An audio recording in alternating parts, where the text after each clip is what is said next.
Տիկին Գրիգորյանը ասում է ամբողջ Հայաստան դաշինքի դեպ լքեց դալիճը, ինչև սպասել էր պարոն Մանուկյան, գոնե դուք մնայիք։ Ասում է Ռոբերտ Քոչարյանը կարող էր չգալ Հայաստան, բայց եկավ։ Չէ, տիկին Գրիգորյան, Ռոբերտ Քոչարյանը չէր կարող չգալ Հայաստան։ Ավելին ասեմ, Ռոբերտ Քոչարյանը երբ որ արդեն եկել էր Հայաստան, արդեն մտել էր քաղաքական process-ների մեջ, իրավական process-ների մեջ, խնդրում էր, որ իրան թողեն, որ ինքը գնար, ասում էր, «Прошу», ձեր աշխատանքային լեզվով ասած, «Прошу обеспечить мой плавный выход из этой ситуации»։ Այնտեղ պատասխանը չկա այդ հայտնի ձայնագրության մեջ, բայց ինչ որ մի բան, տենց ինչ որ մի վերին ձայն ինձ հուշում է, որտեղ պատասխանը եղել է «նետ»։ Ու դուք այդ նետի բերումով է, որ հիմա ստեղ եք, մեկու մեջ գալիս եք դալիճ, խոսում դուրս եք գալի արագ, որ հանկարծ պատասխան չլսեք։ Դուք այդ նետի պատճառով է, որ ստեղ մեկ եք ստեղ ներկայացեք իբր թե դուք բան տենց վեհանձնաբար, չգիտեմ ինչ, բաների պես էլ են հալածված ընդդիմադիր առաջնորդներ են ելնում, նրանց պես վեհանձնաբար եկել եք ինքնական որոշում եք կայացրել, դուք ինքնական որոշում չեք կայացրել, որովհետև դուք այդ ինքնական որոշումը կայացնելու հնարավորությունը չունեք։ Դուք այդ հնարավորությունը ծախել եք վաղուց։ Շատ վաղուց եք ծախել, հարկելի գործընկերներ։ Պարոն Մանուկյանն է գնաց, ասում է վենդետան, վրեժը, լավ բան չի, ինչի, ոնց, ինչի համար։ Ճիշտ է ասում պարոն Մանուկյանը։ Հայաստանի Հանրապետության ժողովուրդը 30 տարի, այսինքն 20 տարի է, փորձում է հասկանալ, թե ինքը ինչ էր արել, որ Ռոբերտ Քոչարյանը Հայաստանի Հանրապետության ժողովրդից տենց վրեժ էր լուծում ու չի կարողանում հասկանալ։ Այդ ճիշտ է, վրեժը վատ բան է։ Մենք տեսել ենք, թե ինչ վրեժ եք դուք լուծել Հայաստանի Հանրապետության ժողովրդից ու քաղաքացուց։ Տեսել ենք, Երևանի կենտրոնում մարդկանց եք սպանել, անզեն, ծեծել եք, ջարդել եք, հարստահարել եք, որին կարողացել եք հարստահարել եք ու ստիպել եք, որ երկրից գնա։ Որին չեք կարողացել, այնա Մեսրոպ Մանուկյանը թող պատմի իր ղեկավարը ջնջիլների ինչ կոլեկցիա ուներ իր սարայներում ու ոնց էր մարդկանց մանտալի ջնջիլներով։ Վրեժի մասին են խոսում, վրեժ, իրավունքի բան տենց։ Չգիտեմ ինչ ասա, այս ամեն ինչ ուղղակի։ Կամ բանն եմ ասում, Ռոբերտ Քոչարյանի նկատմամբ տեղի ունեցող քաղաքական պատվերը։ Ժողովուրդ ջան, եկել եք հասնում եք այս ամբիոնին։ Խնդրում եմ պարզ հայերենով ինձ բացատրեք, կամ պարոն Վարդևանյանն է ստեղ չի մեր գոլեգան։ Միշտ ասում անմեղության կանխավարկած, եկեք անմեղության կանխավարկածով հիմա դիտարկենք այսօրվա դատա հակակոռուպցիոնի հայտարարություն։ Ուրեմն ինչ է ասում։ Ասում է, որ պետությունը կամ Երևան քաղաքը, չգիտեմ ով, 44 միլիոն դրամով վաճառել է 8.3 հեկտար տարածք Երևանի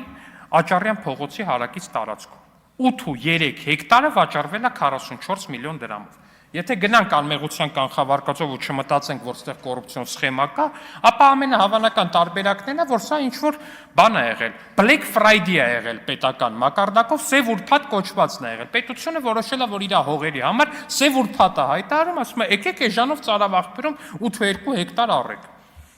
Մարդիկ գալիս են 44 միլիոնով առնում են։ Հետո էլի եթե շարունակենք այս ամեն ինչը անմեղության կանխավարկածով, ինչ է ստացվում։ Այս Fast Card ընկերության տերը, որ Black Friday-ի շրջանակներում 44 միլիոնով 8.3 հեկտարն առնում է, ասում է,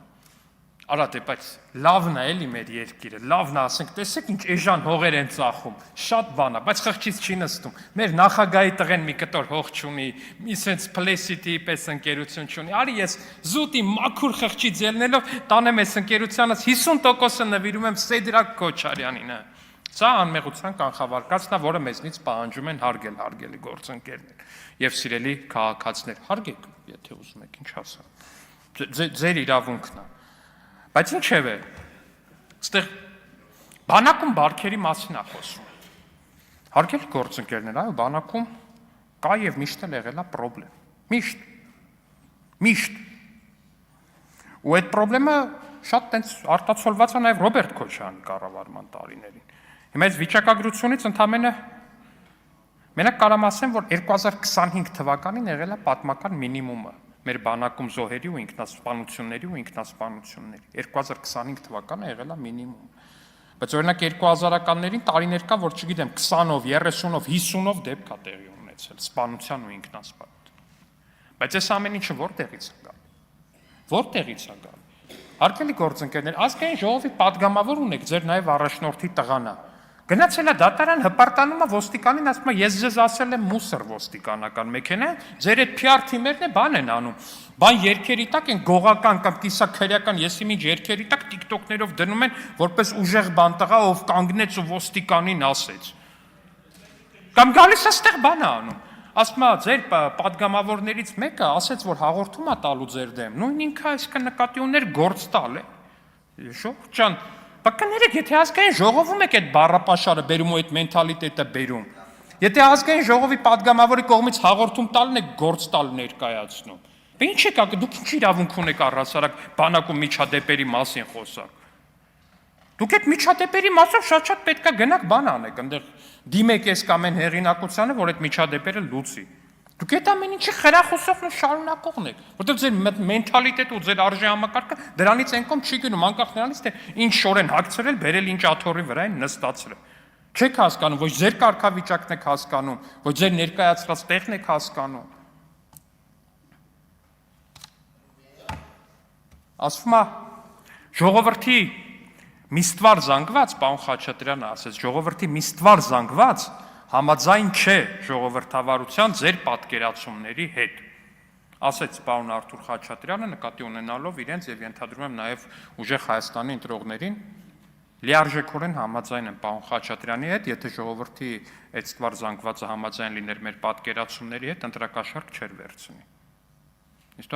պարզ տրամաբանություն ու սիլոգիզմ, ասենք, Հայաստան դաշինքը գալիս տեղ բան է խոսում, ընտրությունների լեգիտիմությունից եւ մնացածից է խոսում, բայց ձեր ցավը տայմ, դուք ձեր գաղտնալսումներից խոսեք։ Որ երկու падգամավորի տեխնացու հասկանում եք, այդ շտաբի աշխատող չէ, երկու падգամավորի տեխնացու իրար հետ խոսում են, ասում են, դե կտանես 40,000 ջեբը կդնես, այդ դրանք 3 ընտրող են, ինչ են սենց այս ոչի խոսակցությունները։ Այն հայտնի ձայնագրություն են, որ երկու երիտասարդ պարմանուհի զրուցում են Զմիմյանս հետ եւ ասում են, միասին կա այն երգը, որ շարունակում են, երգում են ինչ-որ, չգիտեմ ինչ փողոցային բառապաշարով, այդ ամեն ինչը։ Դուք դրանից խոսեք։ Լեգիտիմություն։ Լեգիտիմության տեսանկյունից դուք ստեղ ինչ գործ ունեք։ Դուք առհասարակ քաղաքական դաշտում ինչ գործ ունեք։